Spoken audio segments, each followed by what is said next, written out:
Hey guys, welcome to my YouTube channel Achievers Academy. मेरा नाम है सचिन और आज मैं आपको पढ़ाने वाला हूं क्लास 10th मैथ्स की एक्सरसाइज 3.1 का क्वेश्चन नंबर 2। तो चलिए स्टार्ट करते हैं। क्वेश्चन नंबर 2 में देखिए हमें क्या बोला गया है। On comparing the ratio a1 upon a2, b1 upon b2 and c1 upon c2, find out whether the lines representing the following pair of linear equations intersect at a point are parallel or coincident। अब देखिए हमें क्या दिया गया है, हमें pair of linear equation दी गई है और हमें क्या बोला गया, इनके रेशियोज को कंपेयर करके हमें बताना है कि लाइंस पैरेलल होंगी, इंटरसेक्टिंग होंगी या फिर कोइंसिडेंट होंगी। अब कैसे करते हैं ये समझते हैं। देखिए सबसे पहले तो आपको पता होना चाहिए कि हमें जो भी इक्वेशन दी जाती हैं वो पेयर में दी जाती हैं, क्योंकि चैप्टर का नाम ही क्या है, पेयर ऑफ लीनियर इक्वेशन। तो यहाँ पे हमारे पास हमेशा दो इक्वेशन होंगी, जैसे कि यहाँ पे दिया हुआ है 5x minus 4y plus 8 minus 4y plus 8 equals to 0 and दूसरी इक्वेशन है 7x plus 6y minus 9, 7x plus 6y minus 9 equals to 0। ठीक है, तो हमेशा इक्वेशन यहाँ पे क्या होंगी, पेयर में होगी।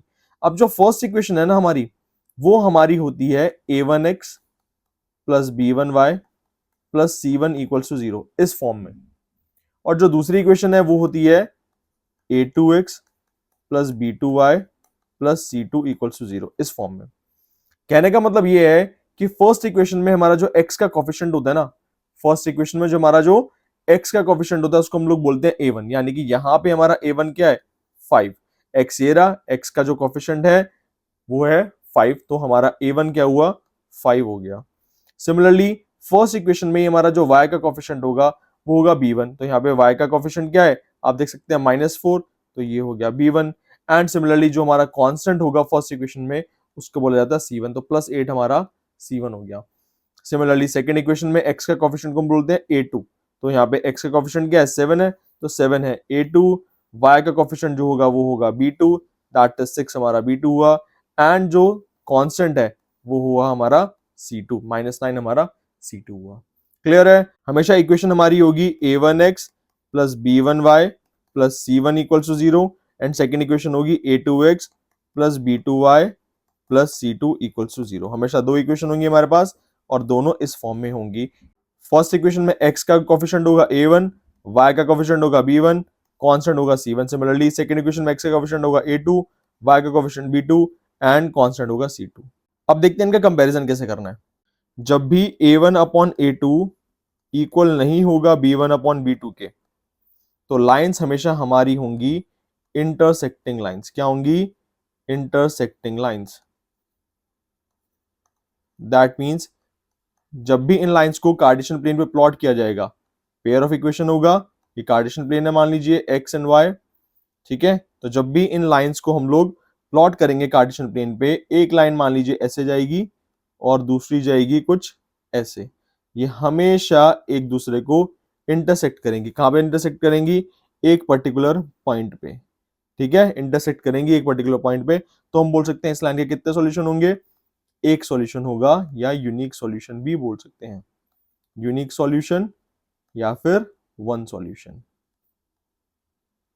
ठीक है,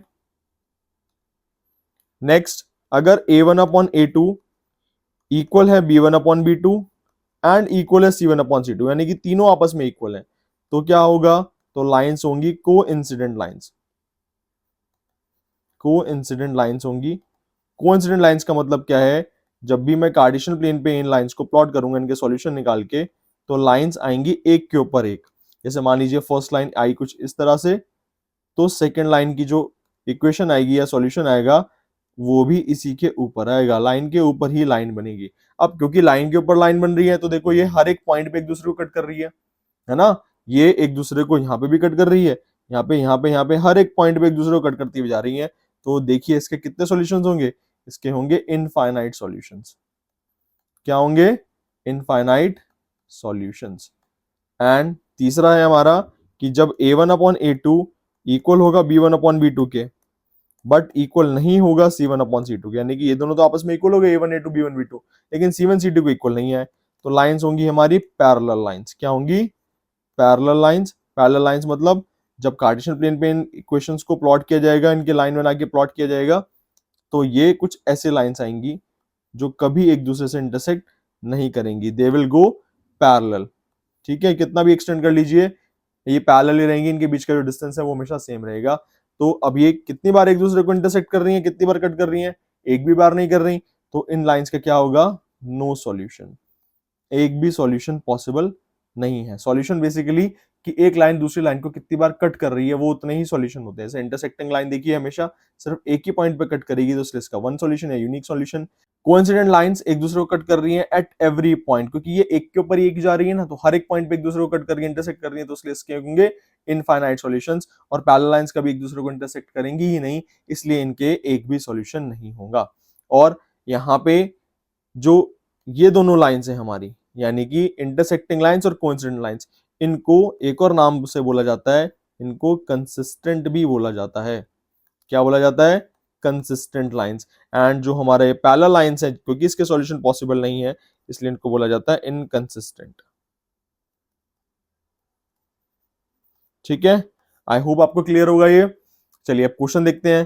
क्वेश्चन में हमें क्या बोला गया था कि हमें बताना है कि ये जो लाइंस हैं ये कैसी होंगी, ये इंटरसेक्टिंग होंगी, पैरेलल होंगी, या फिर कोइंसिडेंट होंगी। तो उसके लिए हम लोग क्या कर लेते हैं, पहले इन लाइंस को लिख लेते हैं। क्या थी इनकी इक्वेशंस, ये थी 5x minus 4y plus 8, 5x minus 4y plus 8 equals to 0, and दूसरी थी 7x plus 6y minus 9, 7x plus 6y minus 9 equals to 0। तो सबसे पहले हम लोग क्या करते हैं, इनको A1 A2 B1 B2 C1 C2 ये सब लिख लेते हैं। तो हमारा देखिए A1 क्या होगा, यहाँ पे x का कोफिशिएंट फर्स्ट इक्वेशन में विच इज 5, A2 क्या होगा सेकेंड इक्वेशन में x का कोफिशिएंट विच इज 7, B1 क्या होगा फर्स्ट इक्वेशन में y का coefficient that is -4, and B2 होगा हमारा क्या सेकेंड इक्वेशन में y का कोफिशिएंट 6, C1 हुआ इसी तरीके से 8, एंड C2 होगा -9। अब चेक करते हैं, हम लोग अज्यूम करते हैं कि A1 अपॉन A2 इक्वल है B1 अपॉन B2 इक्वल है C1 अपॉन C2। हम लोग तीनों को ही इक्वल मान के इसको सॉल्व करते हैं। तो देखते हैं, प्लॉट करते हैं। प्लॉट करेंगे अगर हम लोग तो क्या आएगा, 5/7 इक्वल है, क्योंकि ये A1 A2 था, -4/6 और इक्वल है किसके, 8/-9 के। देखिए अब इनको रिड्यूस करने की कोशिश करते हैं। 5/7 रिड्यूस होता है क्या, नहीं होगा, ये 5/7 ही रहेगा। इसको रिड्यूस कर देंगे, हो जाएगा -2/3, और ये हो जाएगा आपका, ये भी रिड्यूस नहीं होगा, -8/9 हो जाएगा, कोई डिनोमिनेटर नेगेटिव होता नहीं है, इसका नेगेटिव का साइन ऊपर भेज देंगे। अब देखिए हमारे पास ये आ गया। अब बताइए क्या 5/7 इक्वल है -2/3 के, नहीं है, तो हम लोग लिख देंगे 5/7 इज नॉट इक्वल्स टू -2/3। इसको हम लोगों को चेक ही नहीं करना, जब A1 upon A2 B1 B2 के इक्वल नहीं आया तो C1 C2 को हम लोग जाएंगे ही नहीं, हम लोग लिख देंगे since A1 upon A2 is not equals to B1 upon B2, therefore lines are intersecting। क्या होंगी, इंटरसेक्टिंग होगी। और कितने सॉल्यूशन होंगे, ओनली वन सॉल्यूशन। कितने सॉल्यूशन होंगे इसके, सिर्फ एक ही सॉल्यूशन होगा। सॉल्यूशन पूछा नहीं गया है, बट जस्ट मैं आपको बता रहा हूं, यहाँ पे मैं यही पूछा गया था कि लाइंस कैसी होंगी, इंटरसेक्टिंग लाइंस होंगी। और इंटरसेक्टिंग में लाइंस में मैंने बताया आपको कि उसके कितने सॉल्यूशन होते हैं, हमेशा एक ही सॉल्यूशन होता है। नेक्स्ट पार्ट देखते हैं इसका। नेक्स्ट पार्ट में भी हम लोग क्या करते हैं, पहले A1 A2 लिख लेते हैं। A1 A2 B1 B2 and C1 C2। ठीक है, A1 क्या होगा, फर्स्ट इक्वेशन में x का कोएफिशिएंट दैट इज 9, A2 क्या होगा 18, B1 क्या होगा 3, B2 क्या होगा 6, 12 एंड 24। ठीक है, अब करते हैं late A1 upon A2 equal है B1 अपॉन B2 इक्वल है C1 अपॉन C2 के। हमने तीनों को इक्वल मान लिया। प्लॉट करते हैं वैल्यू, देखिए A1 क्या है 9/18, ये हो जाएगा 3/6, ये हो जाएगा 12/24। अब रिड्यूस करके देखते हैं, 9 1 9, 9 2 18, 3 1 3, 3 2 6, 12 1 12, 12 2 24। तो सब कुछ रिड्यूस हो गया। रिड्यूस होके आ गया कितना, ये 1/2 इक्वल्स टू 1/2 इक्वल्स टू 1/2। अब देखिए since A1 upon A2 equal है B1 अपॉन B2 इक्वल है C1 अपॉन C2 के, तीनों आपस में इक्वल आ गए ना, A1 A2 B1 B2 C1 C2 के, तो हम लोग क्या लिखेंगे, देयरफॉर लाइंस आर कोइंसिडेंट। कौन सी लाइंस होंगी, ये कोइंसिडेंट लाइंस होंगी। और कितने सॉल्यूशन होंगे इनके, इनफाइनाइट सॉल्यूशंस। ठीक है, नेक्स्ट पार्ट देखते हैं इसका। नेक्स्ट में दिया गया है 6x minus 3y plus 10 equal to 0, 2x minus Y plus 9 equal to 0। यहाँ पे भी पहले हम लोग क्या करते हैं, a1 a2 b1 b2 and c1 c2 तीनों की वैल्यूज निकाल लेते हैं। a1 है हमारा 6, a2 है 2, b1 है -3, b2 है -1, c1 है 10 एंड c2 है 9। Let a1 upon a2 is equals to b1 upon b2 is equals to c1 upon c2। ठीक है, प्लॉट करते हैं वैल्यूज। 6/2 इक्वल है -3/-1 इक्वल है 10/9 के।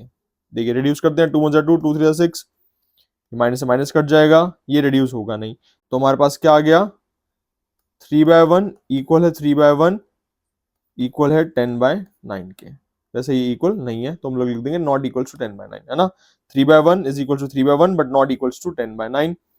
अब देखिए क्या आ गया यहाँ पे, a1 अपॉन a2 इक्वल आया b1 upon b2 but equal नहीं आया c1 अपॉन c2 के। तो आपको मैंने बताया कि जब a1 अपॉन a2 इक्वल होगा b1 upon b2 but not equal होगा c1 अपॉन c2 के, तो लाइंस क्या होंगी, पैरेलल। क्या होंगी, पैरेलल। तो देयरफॉर लाइंस आर पैरेलल। कैसी लाइंस होंगी ये, पैरेलल लाइंस होंगी। पैरेलल लाइंस के कितने सॉल्यूशन होते हैं, नो सॉल्यूशन, एक भी सॉल्यूशन नहीं होगा।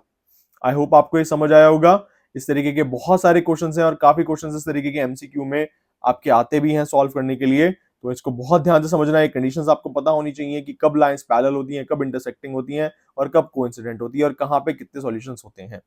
आई होप आपको चीजें समझ आई होंगी।